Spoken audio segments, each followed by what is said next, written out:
Okay, I know that Van Halen replaced David Lee Roth with Sammy Hagar, and they went on to have huge success with him. But most bands who have tried replacing an iconic musician have not been nearly as lucky.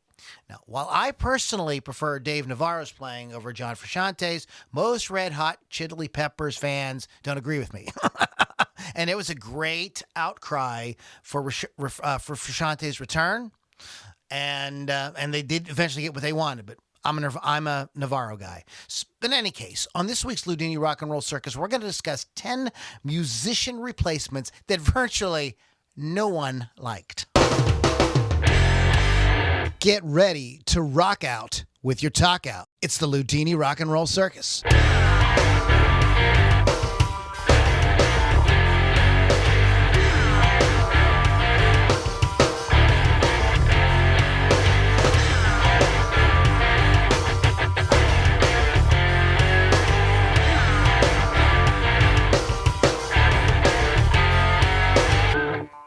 All right, moms and dads, boys and girls, children of all ages, welcome to the Loudini Rock and Roll Circus. My name is Lou Lombardi, but everybody, all my friends, all my fans, pretty much everybody that knows anything about anything calls me Loudini.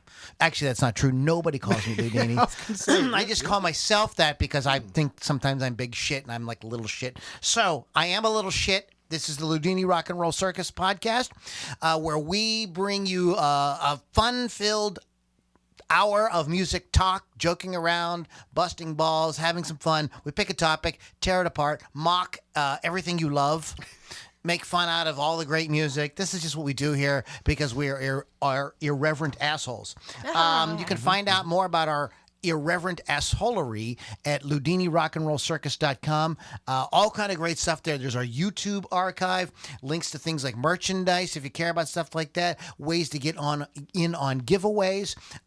There's access to our private Facebook group where those of you that follow all the time, you're there. And the cool thing about the Facebook group is you get to hang out with us live and we interact with you, and it's a fun time. So check that out, LoudiniRockandRollCircus.com.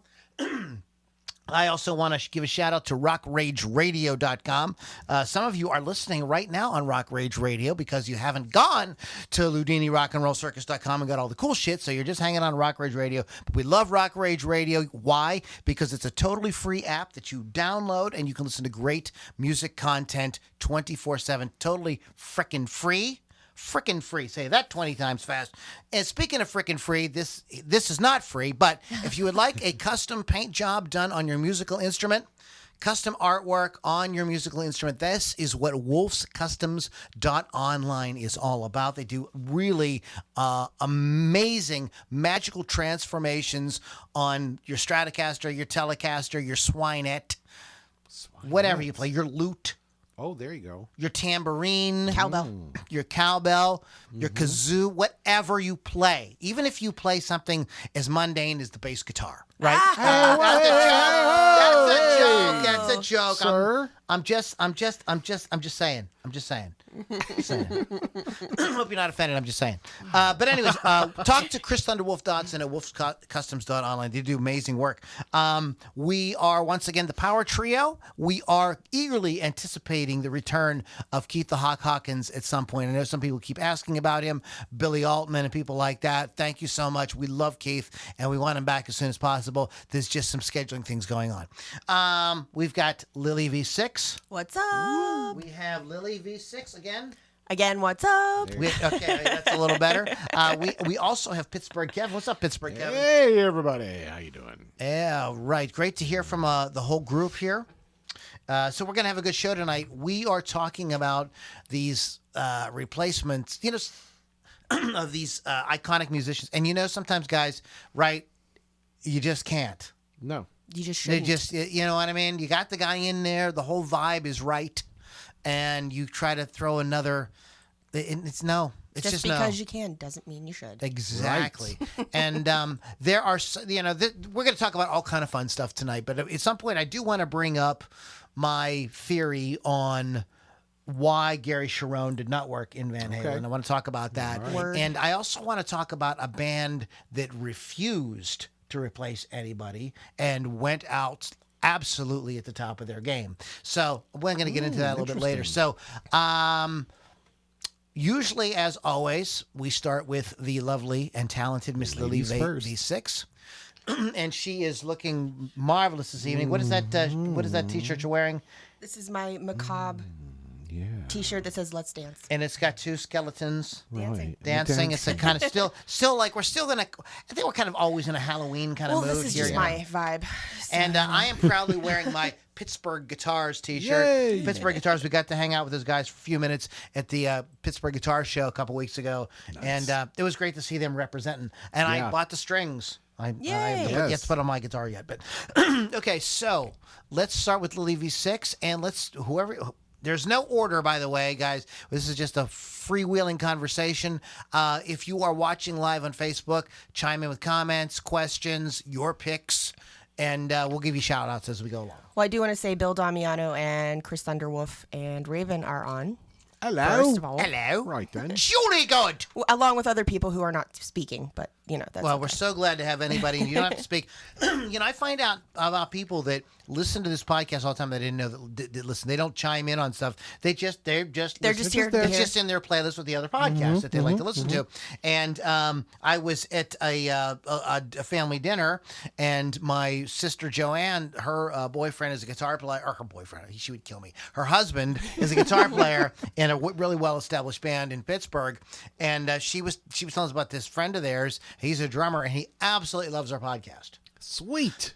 So it's awesome to hear that type of stuff. But, go to LoudiniRockAndRollCircus.com, and, we'd love to have you. That's all we're saying. So, anyways, we got Lily V6 here, and she's going to start kick us off with her first idea. I'm going to start off with The Who. Kenny Jones replaced Keith Moon. Keith Moon was one of the most gifted drummers of the album rock era. Moon the Loon was stated to be irreplaceable, but that did not stop the band from trying. After his 1978 drug overdose death, Townsend issued the statement, "We are more determined than ever to carry on, and we want the spirit of the group to which Keith contributed so much to go on, although no human being can ever take his place." Drummer Phil Collins, having a temporary break from Genesis after his first marriage had failed, was at a loose end and asked to replace Moon, but Townsend had already asked Kenny Jones. He's a drinking buddy. That would have been interesting to have Phil Collins on the drum. Phil's a pretty good drummer. Like people forget he was a drummer in frickin' Genesis when they were a progressive rock band. Yes. So he can play the frickin' drums. He can do that. Kenny Jones was a drinking buddy of Townsend's, though, and he had previously played with the Small Faces and Faces. Jones' drumming style was very different from Moon's, a little more laid back. This drew criticism within the band. He struggled to adapt to the band's changing, more commercial sound, manning the Skins for only 2 albums, Face Dances and It's Hard. Daltrey himself didn't think he was the right person for the job. Moon had already set that bar high, and those were big shoes to fill. He was officially let go in 1989, and I didn't read past that, so I don't know who they got after that. Sorry. Is not Zach Starkey the drummer for The Who? Somebody look that up. Somebody look who the current drummer is for The Who. I think it's Zach Starkey. Go for it. I saw you Okay. going for it, so that's you. I think. Good question. That's a good question. Or maybe he played with that. See, that concert they did for New York after the 9/11 towers? Yeah. I'm almost positive that was Zach I Starkey think- on drums. And he I played think with them you're for a while. But Pino Palladino is playing bass. The Who just can't stop. That literally, John Entwistle's body was not cold. And they were like, "Hey, Pino, what are you doing tomorrow night?" They played the next freaking night. Yep. When you got Pino Palladino, I mean, he's the what's up? Lou, you are absolutely Wrong? correct. It is Zach Starkey, everybody. Ringo Starr's son. Yes. Yep. Yeah. I think we talked about that several weeks ago. And just another sort of Who drummer connection. Roger Daltrey did a solo record in the 80s. And this is one of those records, I don't know if it's a good record or not, but it was all over the radio at a real important time in my adolescence, girls, friends, school, high school, the whole thing, learning to drive, all that. And he has a song on there called Under a Raging Moon, and it has a dual drum solo at the end. And it is Zach Starkey and Jason Bonham trading off. Really? And if I you didn't have not even know. listened to it in a long time, go listen to the full Or at all. version. Check The that out. DVE used to play the full version, and they would. And the music is playing. They're like playing over chord changes. It's not like just them playing, but it is very, very, very cool. And future, Zach ended up being the drummer for the Who. What I wanted to kind of throw out there, since you brought this up like immediately, this is Sorry. your first pick. It's good. Very good. This is why Led Zeppelin did what they did. They were like, we can't replace anybody. It's not going to be Led Zeppelin. We just can't. It's sorry. And they quit like right at the peak, man. They were really on top. They'd only been a band for 10 years. And, every album was, so there's better and worse Led Zeppelin albums by a lot of people's opinions, but really every album is really great, all very, very listenable. And of course, Led Zeppelin, so they just stopped. They just were not going to do that. And if you think about it, like there is no replacing Keith Moon. I mean, nothing against Zach Starkey, but come on, dude, that guy was such a huge part of that band's personality. He had a charisma as a drummer. Yeah. Which is a thing. Yeah, well, that's the thing. That's the thing. People don't realize, too. Like, I think bands don't realize. Maybe they're too close to it or something. But we like all the different personalities and way that and everybody's look. And, like, it's like a whole thing. I don't know how to explain it. You know what I mean? Like, we would get the album, right? And we would look at the guys we'd sit and look at our cover, and we'd look at the guy, and we would kind of compare and contrast the different guys. And, like, there was always, Michael Anthony was the kind of, like, hipster jokester, like roly-poly, fun party guy. Like you could just pick him out. And there was always, Bunny Carlos, you know what I mean? Like stands completely, the dad. So you got like the members of the band, their personalities, their looks and everything became part of the whole band experience. It was the whole package. Yeah. And so when you start fucking around with the lineups, fans aren't going to like that. This is something like I heard, Rick Beato talk about one of the reasons why jazz struggles so bad is because like nobody keeps a band together. Jazz musicians are so like, got to make money, and you have to. I get it. It's hard to make money in the music business, but they'll just whoever's paying the best, they'll go on tour with the next person, and like nobody ever has the same band twice and stuff like that. So you can't. It's hard for people to connect, and that is something where rock bands fuck up when they do shit like this because it makes it a lot harder to connect. You guys just don't get it. They're taking the characters away Yeah, they're taking from the the story. Like, you're right. Taking the characters out of the story. Or like imagine the cast of your favorite television show. When they change. Yeah. Right. So the A-Team is coming out, but this season we're not going to have Mr. T. We're going to have Carl Weathers or something. You know? Yeah, like, whoa, There it Yeah, is. yeah, exactly. People are going to be, you can't do that. You got to have those guys. Yeah. And that's how it is with rock bands. I think that's why this is such a sticky subject.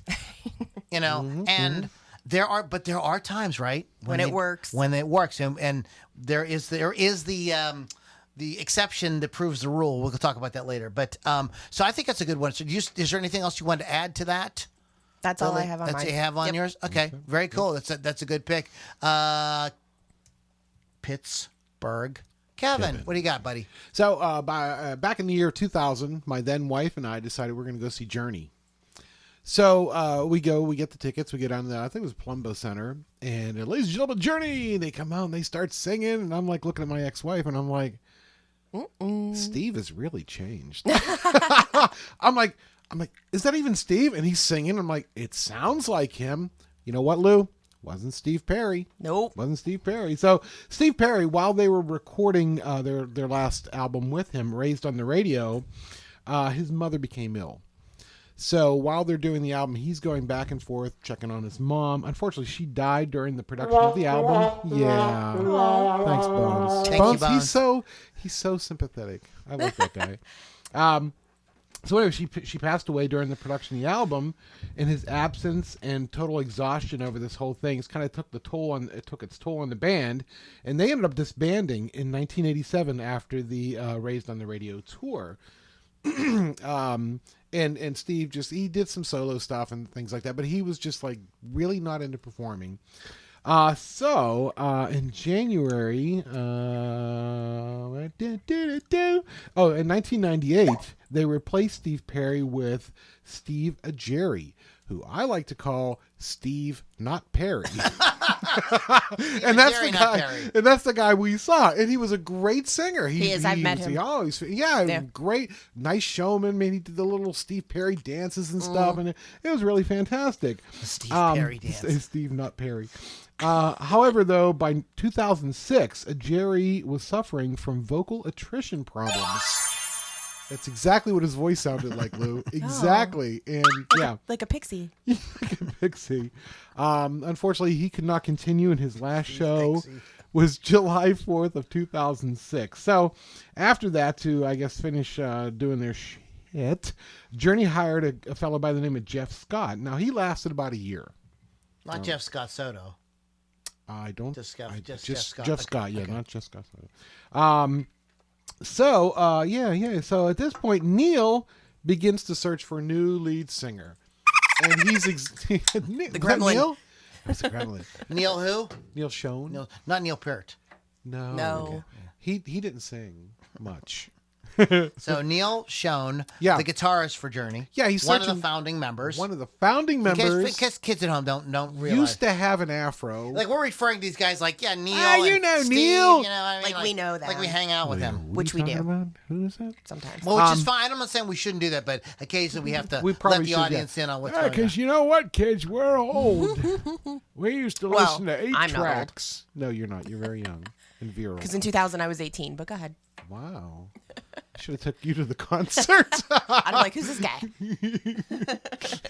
I looked at my ex-wife, go, who's that girl? But anyway, so Neil is like exhausting. He can't find, so just out of desperation, he goes to YouTube and finds this guy on YouTube, a Filipino guy named, hold on, I have it written down here, even though I know the guy's name, Arnel Parnetta, who is a Filipino, and he's singing in a cover band in the Philippines.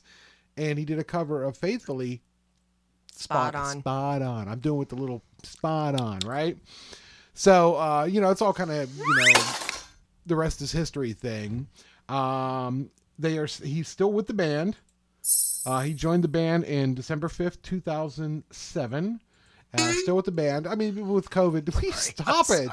Holy freedom. I forgot to turn it on at the first part of the podcast. Somebody stop him. It's like I'm playing with my toys. Sorry. Yeah. I mean, with the COVID, whole COVID thing and stuff, I mean, things are been put on hold and everything like that. But Arnel's still with them. So didn't do so well with Steve Not Perry. But they did have some. They've recorded new albums and things with Arnel, and so that's my contribution. I want to I'm gonna just sort of digress. Yes. Because Neil Schon and Jonathan Cain did work with another very famous singer. Now they didn't call the band Journey; they called it Bad English. And they worked with John Waite. Yeah, and that is, I want to go back and re-listen to that, but I think that I would still like it. Yeah. I know that the other band that they did, I don't know if Jonathan Cain was in Hardline. Was Jonathan Cain in Hardline? He was not. Okay, that was a Neil Schon project. Right. And another one of those Journey's not doing anything. But I want to play. Something. I want to play. Yeah. Neil loves to play. I mean, Let's create all the bands. He's a musician's musician, but and so that I know that I love that project, but I have to try to refresh my memory on Bad English. But so interesting. But they were smart enough to not stay away from Journey. Like they didn't do, they didn't do any of that. Right. It's like Slash, like doing his things and stuff like that. But Velvet Revolver, but not trying to relate it to Guns N' Roses at all. Right. You know what I mean? Yeah. Very but cool. yeah, that's a good pick. Pittsburgh. Pittsburgh. I mentioned this guy in the back to the beginning of when I was doing the intro, and this is John Frusciante. In a band full of Red Hot Chili Peppers, Josh Klinghoffer has always been a bit of a banana. Banana. Okay, I just say this. This is from grunge.com. Okay, we're reading their news. So, but in any case, he eventually left again. But he did not initially replace John Frusciante. John has serious drug problems, and was out of the band like in the 90s for a while. And Dave Navarro was the guitarist for Jane's Addiction, Dave Navarro. And it wasn't like a quick stint. Like he was in, Josh Klinghoffer was as well in the band for a while too. But they had a tempestuous relationship with John. But everybody knows who this is. There's a strong contingent of fans still pining for Frusciante's return. Even after Josh had been in the band for a number of years, they did a couple albums with him. So he got like a little ticked off when the subject of Frusciante was broached on some radio station or something like that. And he said it got really annoying. And he said on one hand, it's kind of be an honor to be part of the Chili Peppers. But he says he thought we're totally different people, and he says anyone that would try to compare him to John Frusciante is an idiot, and that didn't go over well with anybody. Nope. And this is the case with a couple of these picks on here are people that like insulted fans and stuff like that, and no, that's not going to get you anywhere. But yeah, my opinion is, to me, the reason people like John's playing so much is because he was playing with Flea and Chad Smith. That's why. Because the foundation they laid allowed that kind of playing to sound really good. But I mean, I think that technically Dave Navarro is a way more interesting guitar player. This is my opinion. John is he's just kind of playing Hendrix licks. And I know there's people that are going to be listening to this and they're going to hate me, but it is the Loudini Rock and Roll Circus, not your name Rock and Roll Circus. Okay? So you start your own podcast, you can say whatever you like. And I'm not saying that John sucked or anything like that. It's just a personal opinion. It's just what I like.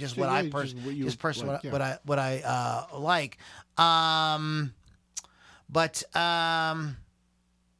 they didn't like the fans didn't like the public criticism. He also got in trouble for criticizing the band's recording technique, and he didn't like concert attendees taking pictures during the performances. Like he was, you kind of got the feeling that like Josh was kind of like, just kick me out of this band, like please. I'm really like, what else can I do or say? Just throw me out. I'm really like, I've had it with this shit. But he's done other stuff. Like he's a kind of utility musician. He plays multiple instruments. So he's worked with people like Pearl Jam as like a third guitar player and stuff like that. So he does a lot of. He's a multi-talented guy. He's not hurting for work. He could be out at any time touring with anybody as a utility musician, and that's probably what's best. He just may not like the spotlight either. Right. Like a lot of these guys that play in the studio and are support musicians, they kind of like enjoy playing and stuff like that, but they're kind of happy to not be the guy who can't like walk to his hotel room. Exactly. You know what I mean? They don't really need any of that. They're okay with the rest of it. They're like, and I think that might be part of what's going on with Josh. Like, and I think he's probably happier just kind of being a supporting guy and like just getting to play the guitar in front of a lot of people. So anyways, that's my, pick for this round. 2 cents? That's my 2 cents. There you go. Put that in your pipe and smoke it. Wow. That was the best one. There you go. That was the You're best getting the one. hang of this. Okay. Now, what do we got next? All right. Willie V6. So I'm gonna tell the one you just had up on the screen there, the NXS story there. I don't have anything on the screen. I'm doing this all from memory. Wow. You already told people you weren't doing that. I'm being a silly boy. Anyway, for people who don't know who NXS is, I have a little backstory on it. Please, Anyway. because this is a band that we don't really talk too much And about. we don't. They They're a don't get great enough love. Yeah, a great fucking band. Yes, Australian rock band formed as the Ferris Brothers in 1977 in Sydney, New South Wales. For 20 years, NXS was fronted by Michael Hutchins, whose magnetic stage presence made him the focal point of the band. He was fantastic. He was like the next ever see Jim him live? Morrison. I've never seen them live. Well, I'll tell you my story after. Go ahead. And I'm jealous if you've even seen them live, so I'm going to punch you after this. Sadly, on November 22nd, 1997, Michael Hutchins was found dead in his Ritz-Carlton hotel room. He real day. Yeah. Just He was sleeping. he ruled Hutchins. The coroner ruled Hutchins' death as a suicide while depressed and under the influence of drugs and alcohol. Yes, it was very sad. And they had a couple of people replace him for a little bit. Asphyxiation. He was depressed because his daughter was. It was autoerotic asphyxiation. I don't care. Just like Kung Fu died. That's how he Kung died. Fu. That's how he died. He did Yes. autoerotic. Listen, it was an accident. They Yeah. were checking their belt, and if you have it around your waist, you could barely see it. So you put it up around your neck so you can see if it's. And then one thing led to another. Anyway, they did a few one-off performances with different guest singers until 2000, and then made John Stevens the official lead singer for 3 years. Stevens left the band in October 2003 to pursue a solo career, as those musicians do. He just did his contract obligation. He did like one song called "I Get Up." Here comes the annoying part of the story. What's the best way to honor a legend? What's the best way? Yeah, let's have a reality show. A game show, yeah. This is how we're going to pick our next singer. We're going to honor the memory of God. and honor what Michael Hutchins was to the band by picking we're going to do a game show essentially. Let's call it really what it really is. They call it a reality show. It's a freaking game show. Yep. INXS returned to the news in 2004 when it was announced that a new reality television program titled Rockstar INXS would feature a contest to find a new lead vocalist for the band. The show debuted in 2005 and featured 15 contestants vying for the position of the lead singer. The show, who cares who was produced by, because I don't care. Brooke Burke was on it. She was hot, whatever. I was disappointed in the outcome. It was, there were far better vocalists. Nobody was going to okay, I'm leaning. I got to talk on the microphone. Nobody was going to fill his freaking shoes. No. This is a band that should have been we Done. had a great run, and it's a shitty thing that happened. Right. That we're all going to go. The Ferris brothers go and do a different project. Right.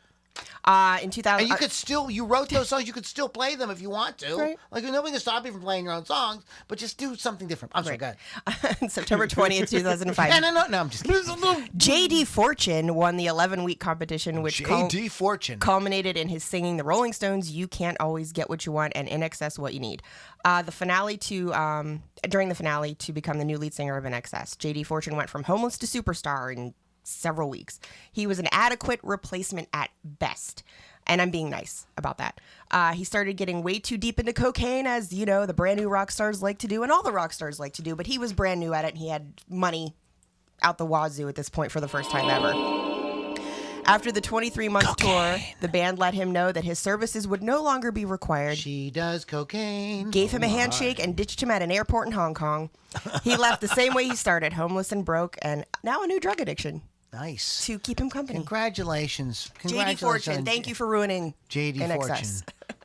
That's not a real name. That's his name should be J.D. Dumbass. Misfortune. J.D. Dumbass. J.D. Dumbass. J.D. Fuck Up.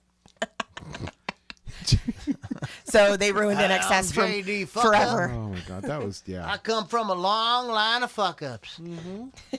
What's today's fuck up going to be, J.D.? Oh, boy. Well, Grandpa, I think it's going to be a side of INXS with extra help and the cocaine just dribbled all over the top of it. Yeah, sir. Fuck the INXS. Just give me the cocaine. INXS. That man, if you've never seen them live, you may go, well, they could have replaced. No. He was Michael Hutchins he was right up there with the great frontman. It's really unfucking fortunate because he was Bono, Jim Morrison, a bunch of them, all wrapped up in one. He's a beautiful man. Yeah, he was very good, very attractive man. And he could get the crowd eating out of the palm of his hand, without being, cheesy, or whatever. He was just absolutely wonderful. I saw INXS live on the Listen Like Thieves tour. So this was when What You Need was that was a big single, and the song "Listen Like Thieves" is a great song. Actually, the whole record is really good. But it was before they had the "Need You Tonight" and those really big pop hits, and it was at the Syria Mosque. Wow, remember that? Yeah, and it wasn't even a big arena show. Stop it. Against Pittsburghers, remember that? And they sounded and looked amazing. And but there was something very hilarious that happened at the show. Yeah. So, you guys, I know I've told you guys this story before. I'll tell it to the audience. That'd be nice of you. So I don't know what song they're doing. But Michael Hutchins all of a sudden has vanished.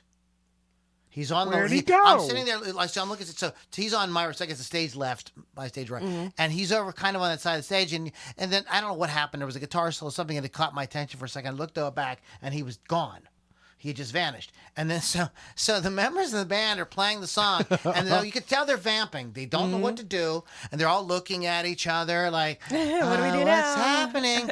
And then all the way, all of a sudden, something caught my attention off the corner of my eye on the left side. I looked over, and there is this figure crawling, fighting to get boy. back on the stage, like Oh. on the opposite side of the. Lord. And his shirt's all ripped. He's missing a shoe. I wasn't His hair's there. disheveled. He had He's his all belt around his jacked up. neck. Yeah. Oh, it was terrible. hate Yeah, he you had a belt guys. around his neck. He had a belt around his neck. I mean, he was jacked up. Oh, Lord. And he got up onto the stage, and he made the band stop. And he He's like, said to "Hold everybody, on he says, now." "Look," he says, we're all trying. You need to calm down. He said, "We're all having a good time, but just calm down. Just let's relax a little Simmer bit." down, everybody. And then they did whatever. That's all he said. And they did the next song. And he played the rest of the show like that. Of course, he was Michael Hutchins, who was a beautiful man, sexy as fuck, even with one fucking shoe, running around on stage. Sounded great. Just carried on. And I just felt like I was privileged to like a really fun rock and roll moment. Yeah, you know what I mean? whatever. It was kind of like a Spinal Tap moment Yeah, that they had. exactly. You know You what I got to mean? witness it live. Yeah, and it was just a so awesome thing. It was a great memory. So I love that man just because he gave me that amazing memory. That's very But cool. he sounded great, played great. It was a great band. Do you remember like after that first what was it, Rockstar? Was that the name of the Rockstar reality- NXS. Yes. There were rumors the next one was going to be Rockstar Van Halen. Do you remember that? I remember that. I'm so glad that and came I'm out. like, I will watch that. It could be funny. It would have been. It would It have been. would A have been. cluster. Oh yeah, because those guys had such a great sense of humor. Oh, or Eddie just would have been drunk and an asshole. It would have been even better. It's like Eddie was like a drunk asshole Yeah. the whole time and Yeah. telling people to go Yeah. fuck themselves and stuff. Maybe they did film it and Sammy won, and we just didn't know. It could have been. You never Because they know. ended up back with Sammy Hagar again. Well, What all right then. God damn it! Oh, that was who's funny. next? I guess I am. So there's this little band back in the day called Judas Priest. Never heard of him. Judas Priest. Now their lead singer, Rob Halford. Wow. Fantastic voice, man, and he propelled those guys, man, into stardom, man. It made me fucking happy, man. I was excited, man. However, according to Rob, there was miscommunication. Rob, you hemorrhoid. Oh Lord. Oh boy. We'll tell you that story later. But anyway, I couldn't resist. but Rob leaves the band. He leaves the band. No. So yeah. So this almost sounds like a movie. Listen to this. Almost sounds like a movie. There's this guy, Tim, in quotes, Ripper Owens. I've met him. What from? Have you really? What from Young? He's from around here. From like He's Youngstown, from Youngstown or something? No, I don't or know where Akron or something. He's from around this he's from. I area. don't know where Yeah. he's from. That's Anyway. okay. This Tim, he previously, Jeepers Christ. Previously. Luckily, Previously. Hey kids, don't try this. I'm a professional. He had previously sung in Winter's Bane, a band called Winter's Bane, and also in a Judas Priest tribute band called British Steel. Oh. Yeah, and the priest gets wind of him. This is just like a movie, like almost. You know what I That mean? was set in Pittsburgh. Right? This is so crazy. I think maybe they should get like Mark Wahlberg. He would be and perfect. Jennifer Bananiston in it. And maybe some real rockers to play the band. Yeah, Like right? Zach Wilde and Jason Bonham. That'd be that'd be awesome. Don't say any more. I don't want anybody to steal this idea from us. So anyway, this guy gets hired by Judas Priest. He's a fan of Judas Priest, and he gets hired by Judas Priest. OMG. Well, you gotta like when I heard that happened. Yes. I was always like, I didn't know what the band was gonna sound like or anything. But what I said to myself Disco. was, I was like, good for him. Yeah, Like, that's like awesome. That isn't what kid's dream like it does? What kid doesn't have a dream like that loves a band and you're a musician and it turns out the band that you like love the most, like you get to be in that band. I mean, that's like, come on, Yeah, That's exactly. total, come on. like, So like that's even, movie-worthy. right, right, and you're gonna tell the story and everything. But no matter what was gonna happen after that point, it was like it was still a Dude, cool even thing if that you happened. do one gig with them, Yeah, you know, that's It was still freaking like awesome. I was like, that's a cool thing that happened. That's all I'm Yeah. gonna say. But go ahead. So they hired the guy in 1996. He did more than one gig. He was with them until 2003. Well, it's a long time. That was a long time. I think they released like 2 studio albums. You know, I think the fans love Rob.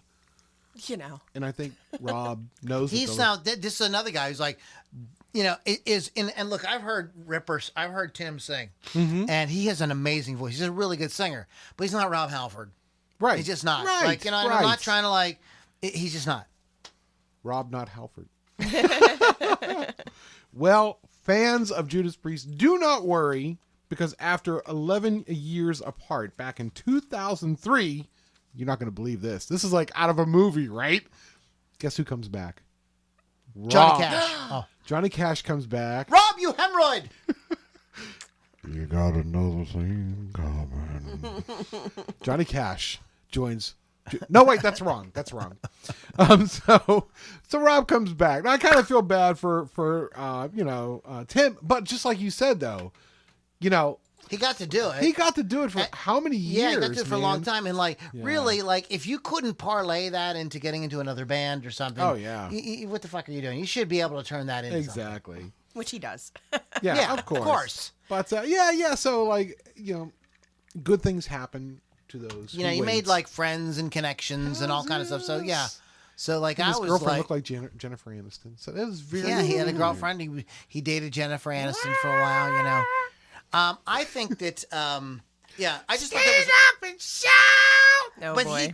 he was in the band for. This wasn't somebody who was like like our friend Mitch Malloy, who like, you know, poor guy, you know what I mean, like was in Van Halen for like 20 minutes, 20 you know, minutes. something like that. Yeah. Oh, Mitch. And but Mitch is great. Where I'm just kidding. Mitch did me the honor of being on the podcast. He was a great dude. That's cool. But this would like they did something with him for a while. They put out some albums. Yeah, and exactly. what I want to add to the story is Rob Halford started his own band during this era that I fucking love. It was called Fight. Yes. And it was super heavy. Like it was like okay, I'm not Judas Priest anymore, but I'm gonna prove to everybody that I'm as heavy as fuck. And like when those records came out, I was like, this is perfect, because it was like real modern, but still real heavy, but not grunge.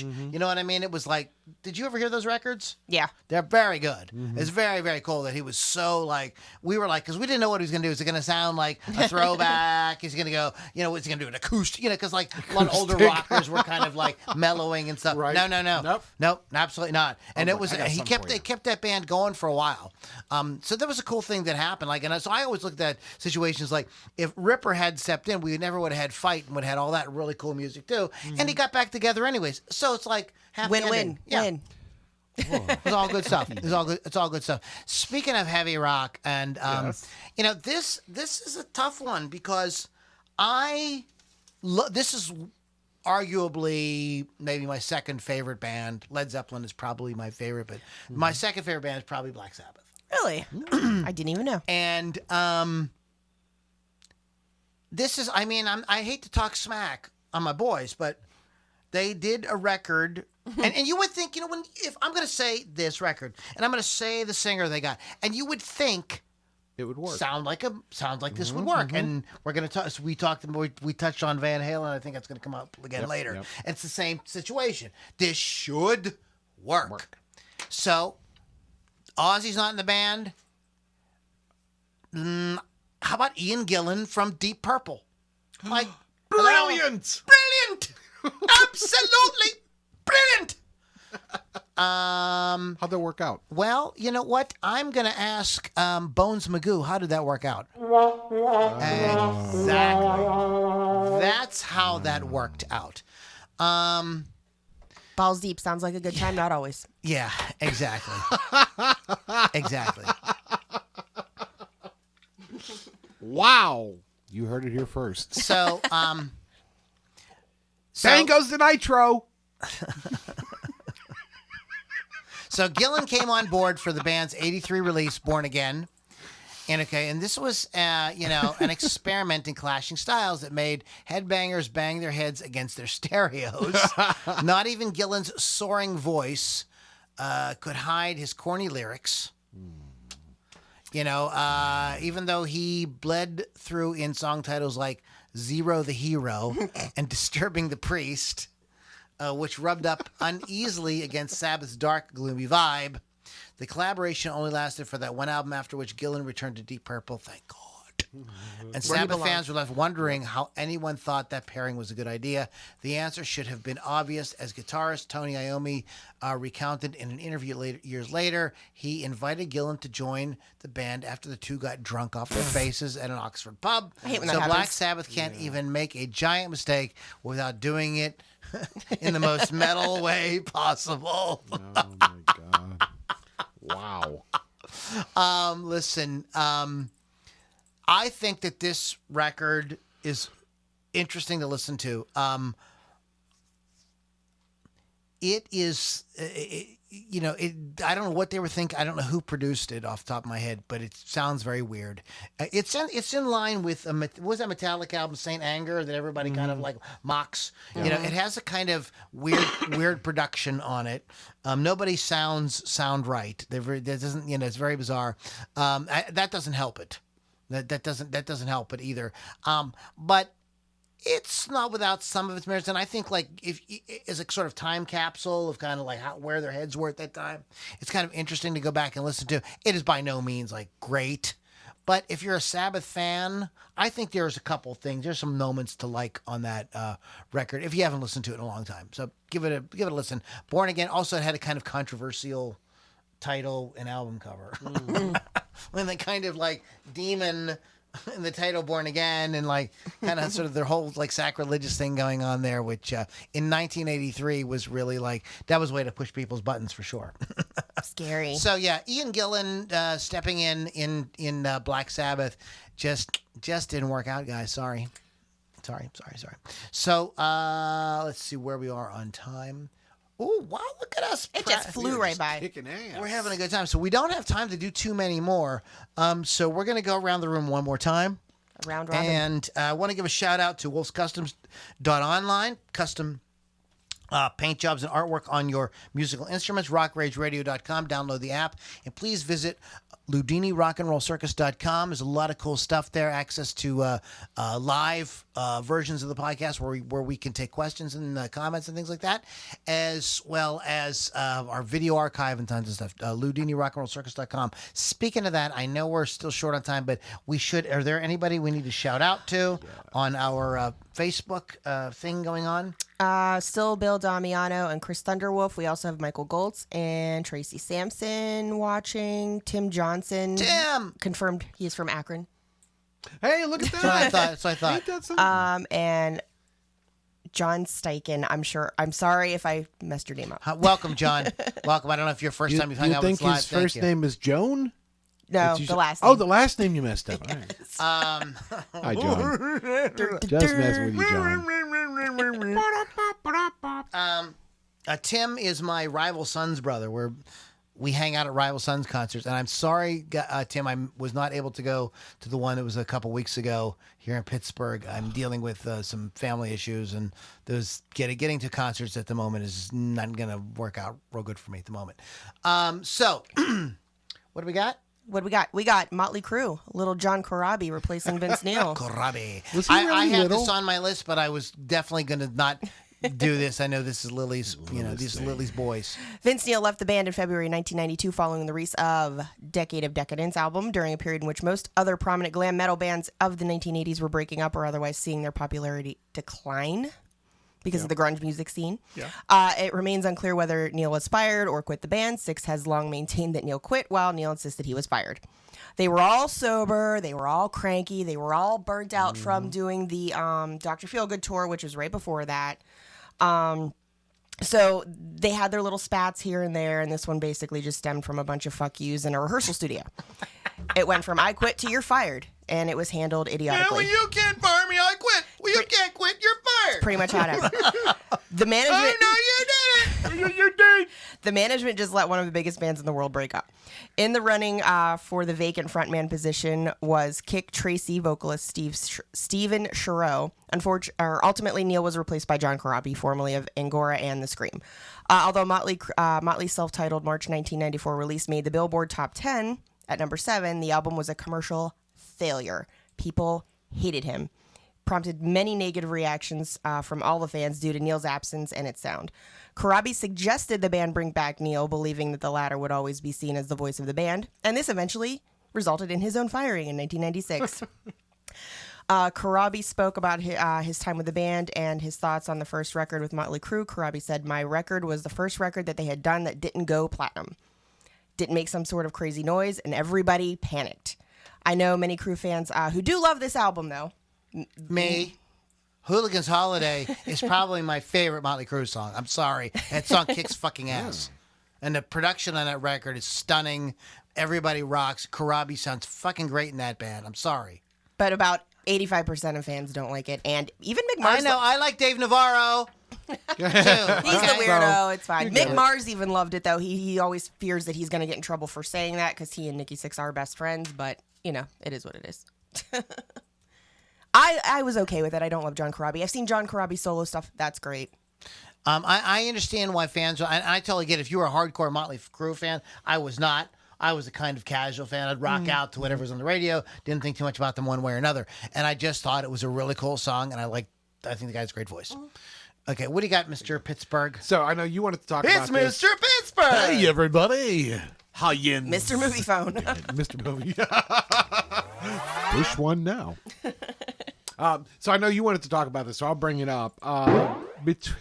We all know the story of David Lee Roth leaving Van Halen, and then Sammy Hagar winning the Rockstar Van Halen competition, and and they did fantastic with Sammy, and then Sammy left through, and nobody could get a straight answer why he left.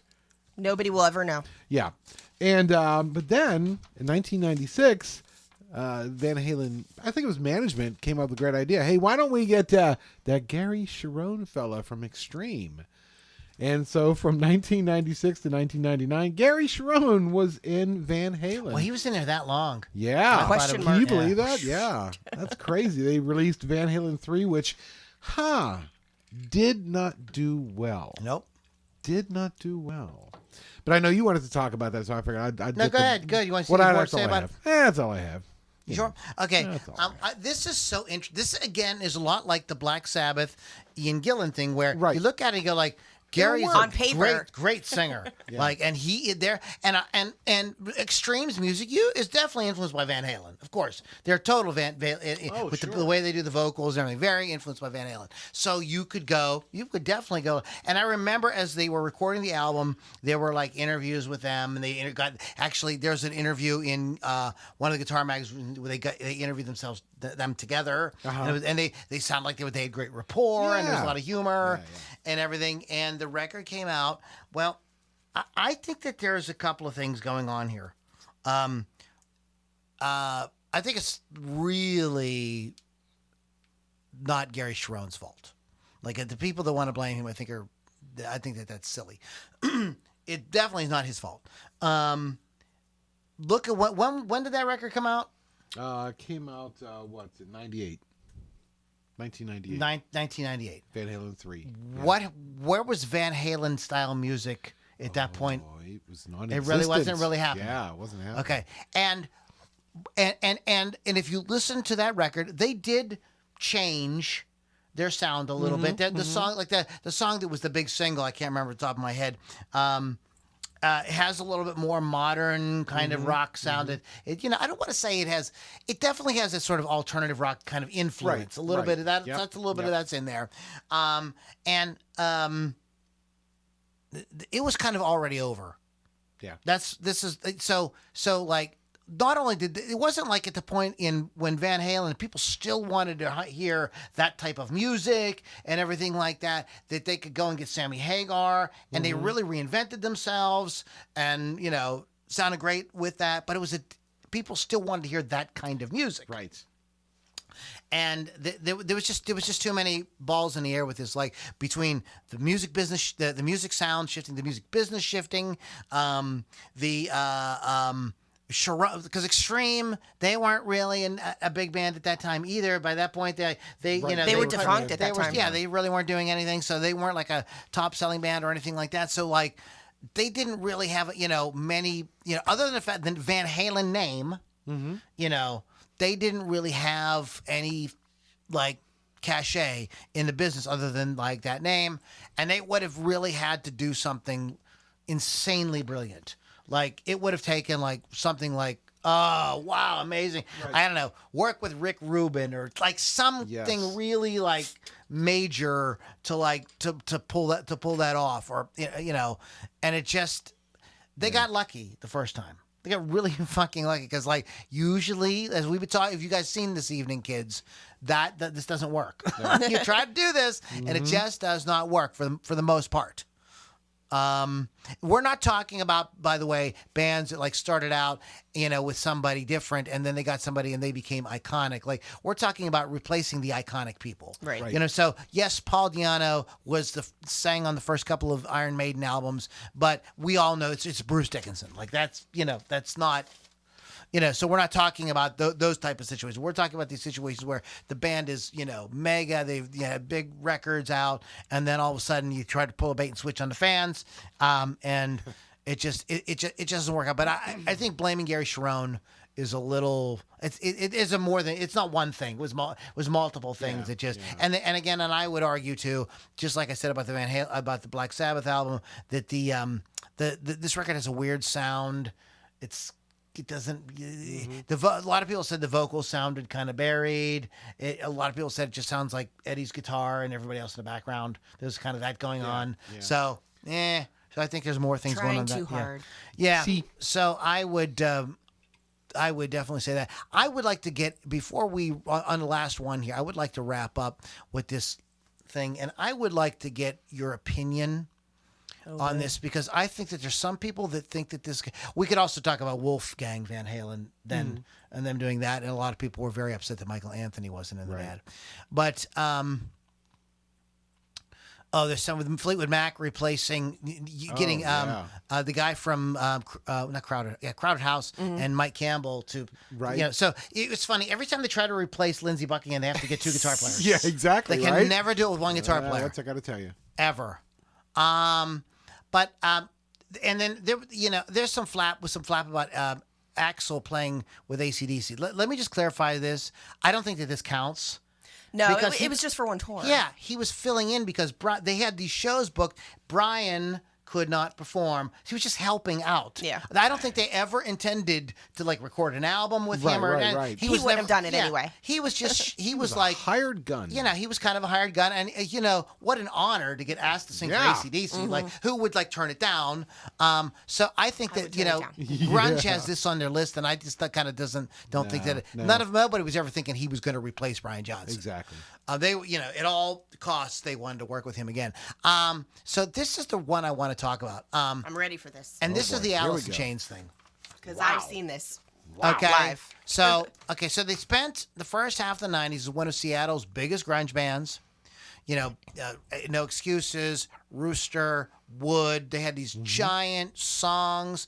Singer Lane Staley. Like, again, he's like an iconic singer. Like, hard guy to replace, not just because of his voice, but just because of the whole vibe of the band.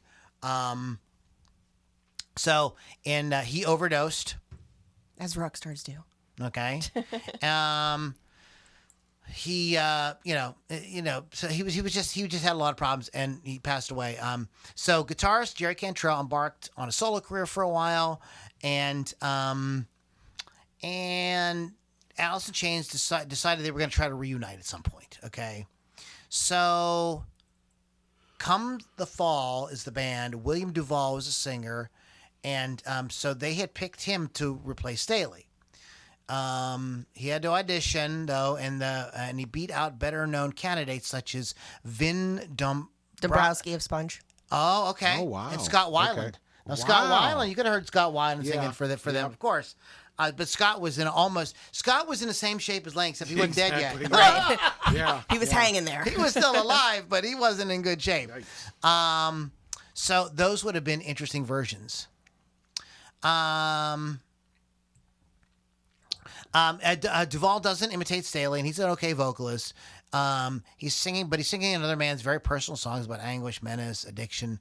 Mark Beaumont of The Guardian called Duvall a charismatic presence, but said that the reformulated Alice was both a tribute act to themselves and a touring public health warning against substance abuse.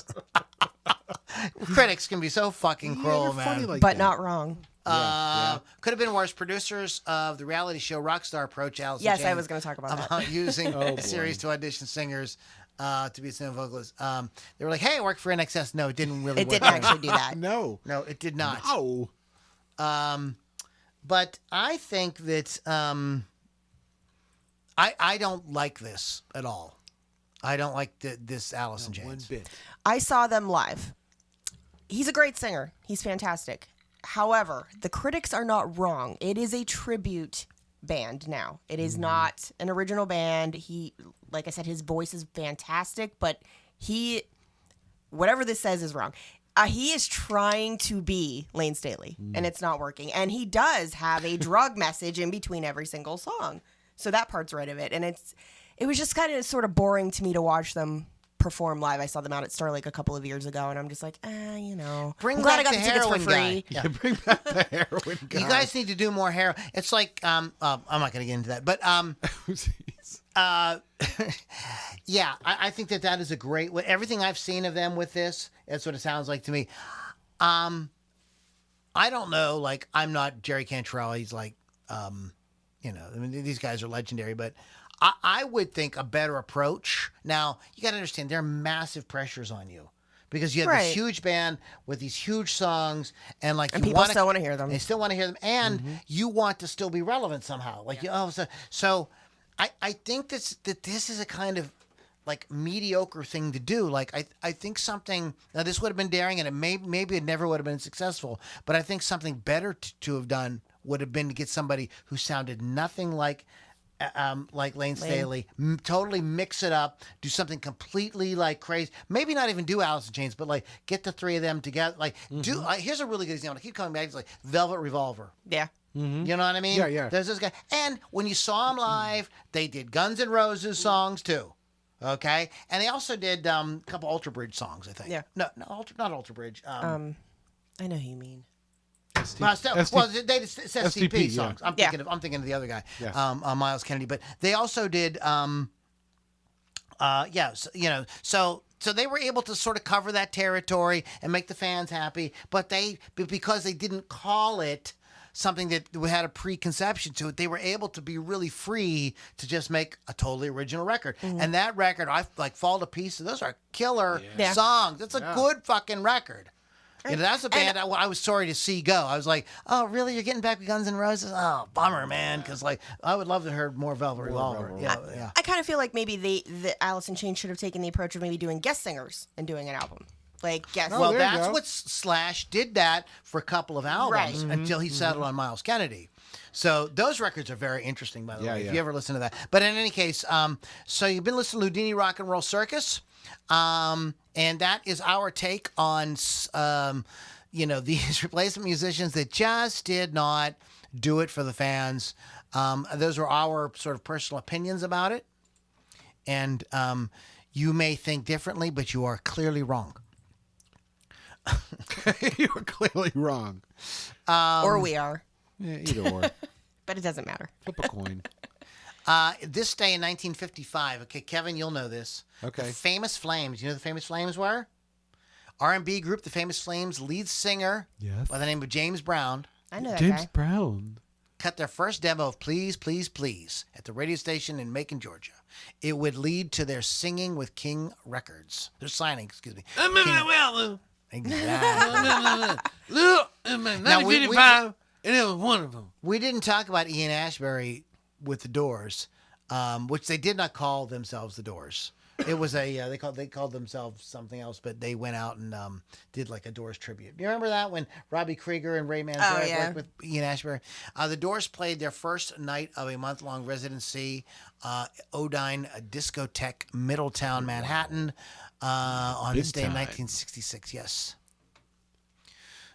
On this day in 1968, George Harrison released his first solo album, Wonderwall Music, on the Apple label. The songs, which were mostly Harrison instrumentals, featured Eric Clapton and Ringo Starr, and an uncredited banjo contribution by Peter Tork of the Monkees. Why is this the third time I've heard about Peter Tork today? Peter's Tork. He was Torking his Peter. I was watching Wings, and he was on an episode of Wings today. Wow. The reason we're all excited is the Monkees are actually playing here in the Pittsburgh area tonight. Shout out to our friend Bill Thomas. Thomas. He's what's he doing? He's providing security for the Monkees. He's the only guy there. He's the only. He's the only one. There's not much. Yeah, they're not for really that. not for that. Yeah. I love the song "Suspicious Minds" by Elvis Presley. That's a great song. I love that song. Dwight Yoakam does an awesome remake of it. Went to number 1 on the U.S. singles chart on this day in 1969. Really? Yep. 1970 on this day, Joni Mitchell. Okay. Matthew's Southern Comfort were number 1 on the UK singles chart with their version of the Joni Mitchell song Woodstock. Elton John started a three-week run at number 1 on the U.S. singles charts with Island Girl on this day in 75. I like that song. 1980, Springsteen scored his first number 1 U.S. album with The River. Nah. With a number 44 single, Hungry Heart. And Nobody cares. Oh, come on. That's Somebody really does. not nice. Maybe their mother does. Oh, I'm horrible. sorry. Did I say that? Horrible. I was nice? Horrible. You're a horrible lady. You're a horrible person. Oh, my. Oh.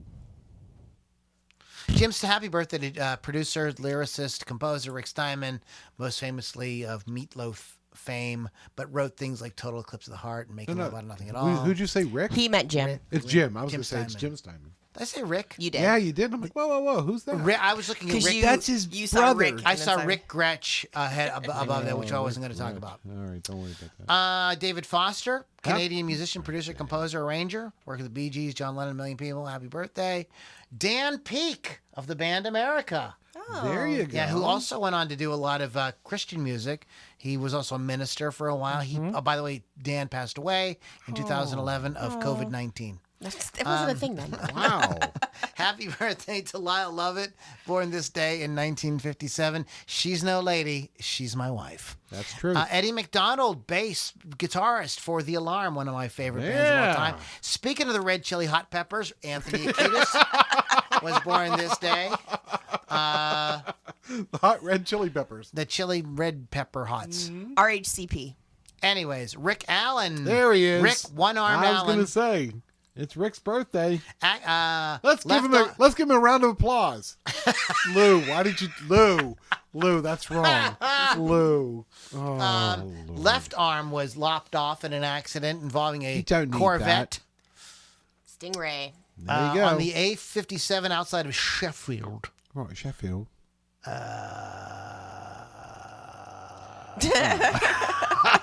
I think that might be it.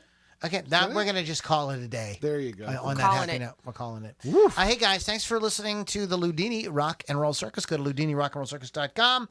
There's all kind of cool shit there, including our YouTube archive, access to our private Facebook group book. FB. Red Chili Hot Peppers. We call Red it FB. Pepper Hilly Shots. RHCP. RHCPP, tell them what it means to me. Anyways, Wolf's Custom Stud Online. Hi, Chris. And I've lost I just snorted. He's lost control of the I've podcast. lost control of the podcast. It is. And Keith isn't even here. I can't blame it on him now. Nope. Check those things out at rockrageradio.com. Speaking of rockrageradio.com, I worked that segue out. It took me a year, but I got it now. Yeah, you Speaking got of it. There you go. rockrageradio.com, You know. Oh, I have a show. I thought there was more to your story there. I have a show on Thursdays, Hot Licks with Lady 6, Thursdays, 6 p.m. Eastern Time. You can download the app for free or go to rockrageradio.com. Oh, it's magical. And that's my radio voice. Yeah. and Pittsburgh Kevin, have you anything to add to this hour of debauchery and just totally nonsense. Chaos. Well, I didn't want to. I was waiting until the end to announce this, but I'm the new lead singer for Judas Priest. Awesome. Yeah. Are you going to wear the leather? Wait, I have to wear leather? Yeah. It's kind of a Chaps. prerequisite. Assless chaps. And the hat. Or chapless asses. What is that even? That's if your ass has no chaps on it. Uh-huh. Your ass Mine's is chapless. smooth like a baby's bottom. All right, guys. Not Thank really. you so much. Next week, we will be doing an album. So we're going to be talking albums next week. We're going to be talking about a classic album. We're going to do a sort of deep dive into it and have some fun with that and make fun out of anything sacred because that's what we do. Because That's what we that's do. our way. Guys, have a great week, and we'll catch you all on the next Loudini Rock and Roll Circus. See ya.